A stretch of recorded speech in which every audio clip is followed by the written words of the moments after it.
Alright, just mute the TV. Right, well guys, what have I been up to? My able-bodied video assistant is here with me. Right, what I've been up to, everybody, it's been a while since I last did a video. I've had some health issues, so we'll come to that later. I've not done very much this time around. This is the Emax based 1/6 scale truck I'm building. I can't remember how far we got on what I've done on this build, but basically I've shortened the double wishbone suspension, the A arms, and made some new links, and that's all I've done with that. It does have this annoying toe in on full compression.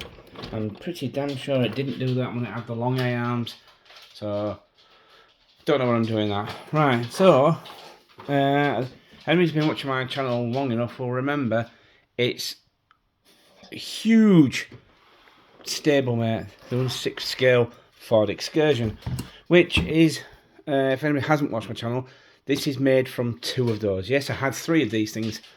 I'm being short on space, and with, I dare say, too much time and imagination on my hands, I decided to cut. I had 2 intact ones and a trashed one. So I thought, the trash one's no good anymore. I've beaten the snot out of it, jumping it over things. So I thought I'll cut up the broken one and the lesser of the, because this one's brand new. I bought this brand new in the box. So I'll cut up the crappy one and the less than perfect one that I got for mate, and I'll make a Ford Excursion. I couldn't have possibly known just how involved that was going to be. I've recently found out there should be ridges on the roof panel, on the roof panel, yeah. So I may do that. I have scratched the hell out of it recently, so I may have to repaint it again. That'll be the 4th repaint it's had. So suggestions as for what colour.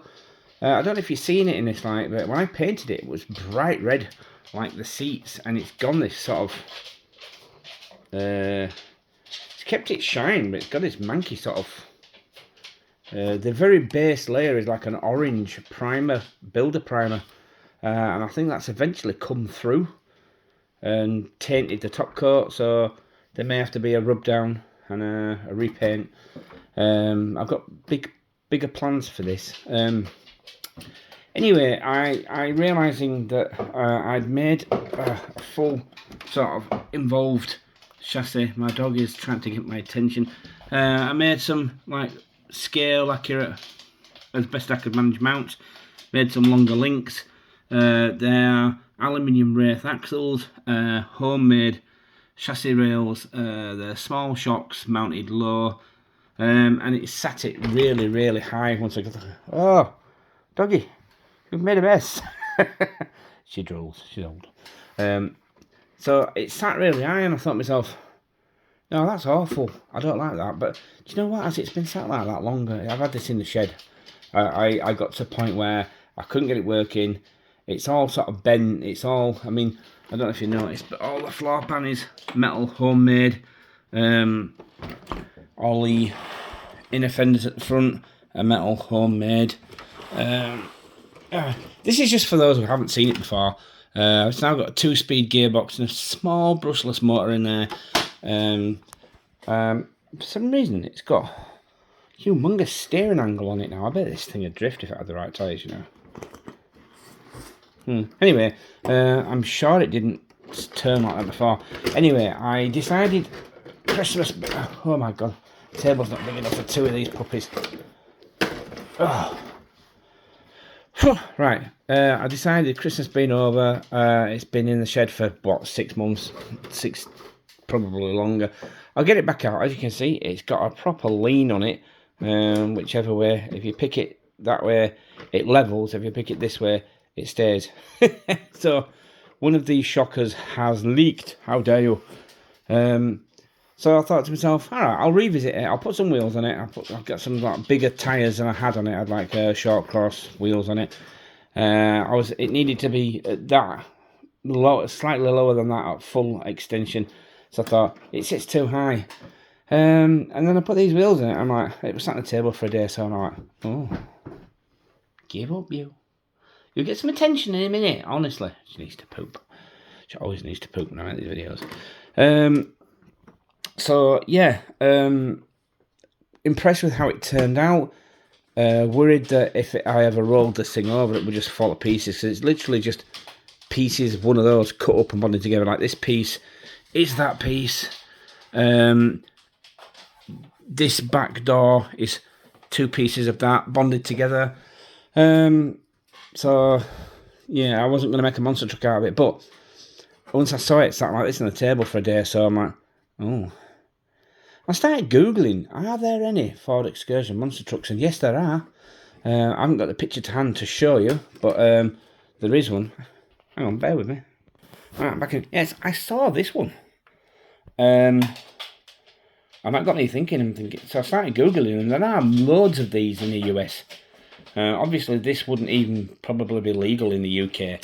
But since I don't really care whether it's legal or not, it's a toy car. I thought, I've got some big wheels knocking around, let's see.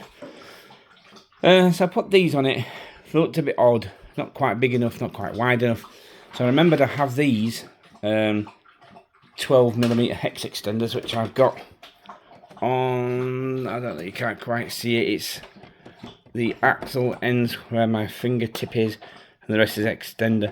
And it's getting me there, but hang on, just bear with me. God, these things are huge. When you get to this scale, you start to really realise how tiny our house is. Right, so I'm like, this fisheye lens on this camera is not really giving it justice. I thought, yes, I like that. It just needs bigger wheels. So I remembered the car that this was an Emax, and I had some X extenders for the Emax. Now, these are big beefy things, are they not? They're 14mm hex extenders. Now I found out that shaft, if I put this, hang on, let me do this off camera. Right, if I put that piece of aluminium tube I had in my hand inside and use it as a sheath, it fits over the end of the axle perfectly. I have to bore it out a little bit for where it widens out, but then all I have to do is find, as it turns out, I used some axles from an old, will you give up? Oi! Such an attention seeker. Yeah, I found out if I use, because the 110 axle hinge pins, link pins, whatever they're called, aren't quite long enough to go all the way through, and it was wobbly. So if I took an axle off of an old toy car wheels, that's perfect. Now, feel free to say wow if you want, because I know it sounds conceited, but the minute I saw this, I thought, oh my god. Yes, look at that puppy. A bit where it's got a Verleen on. That is just... I mean, it looks stupid because it looks like the axle's onto one side, but when I get the same extension on the other side, because these are deep dish Emax wheels. A company called RC Raven used to make them. I don't think you can even get them anymore. They're an inch offset.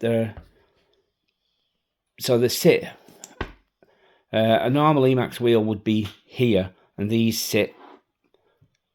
The normal wheel would be there, so they sit a good inch wider. Obviously, giving it a much wider stance. So these, they've been sat on an Emax upstairs. The Beetle, got a Beetle. So I thought to myself, these shockers are nice and plush, and they'd have been perfect. Nice and plush. They'd have been perfect for a crawler. But if I'm going to turn this into a monster truck, I need something a little bit more robust. Now these, they have no oil in them, and they're going to be bouncy. But a monster truck should be bouncy. So I'm going to put these on it, reset the mounts, put these big wheels on. The servo. It's a metal geared servo, but it's tiny. That is going to give out the minute I use this. Not even waterproof either. But I've got a new grill for it. I made a thinner grill because I was going to make it a crawler. But I feel making this into a monster truck is going to be a far better use of this chassis.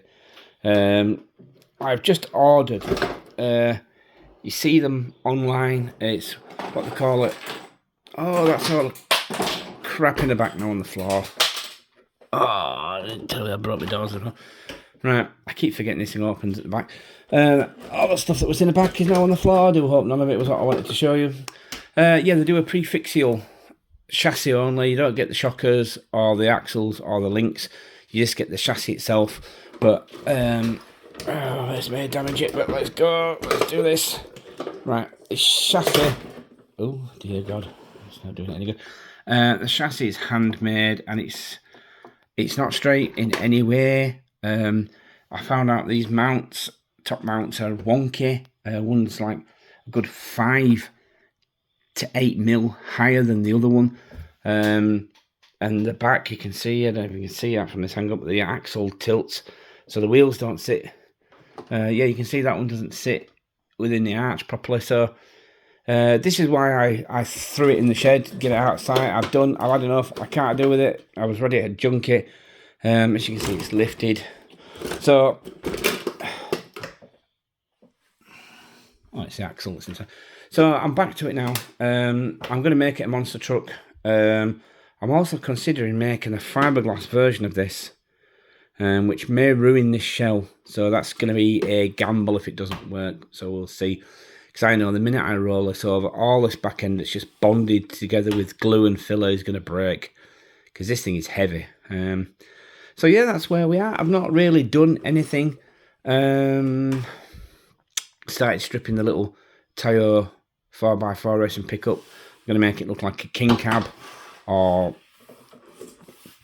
make the original paintwork, which was a replica of the king cab, just a different writing. So I haven't decided what I'm going to do with that, but that's where we're at. Yeah, that's it. That's all I've been doing. So, yeah, I had bought these shockers for this. The idea was I was going to put really soft springs on the top, because there's 2 springs there, so that it sat fully compressed when it was sat, but it had both springs articulation, so it would have been really good. But by the time I finished pissing about the oil and stuff, that would have been quite expensive. So I think they'll be going on my big Land Rover. Like I say, these shockers, they are stiff. I may actually put a new set of washers. It's one of those where the oil goes in a little reservoir, not actually in the main shock. So I'd have to replace all the little washers, which would be quite a job, because they're leaked straight away. They're actually for an Emax, these. You're supposed to buy 2 sets, but I only bought 1. I don't even think they make these anymore. I don't think you can buy them. I've got a full set of 4, so they're heavy duty. So yeah. Anyway, that's where we are. Long video, longer than I planned. But like I say, I can't do anything with these 2 on the table, because I have to take one and put it on the floor to mess with the other one. So yeah, I don't know if you've seen the inside. I've made another rear door panel, so it's only a 4-seater. Yeah, I've found out as well that the real one doesn't have arches in the back like that, so I may fix that in post, as they say in TV biz. If I do remake it, the floor pan and the body is going to be fiberglass, so it'll be a lot lighter, hopefully a hell of a lot stronger than that. So we'll see. Yeah. Anyway, thanks for watching, guys. Yes, that's it. Right. More soon. Thanks for watching. Bye.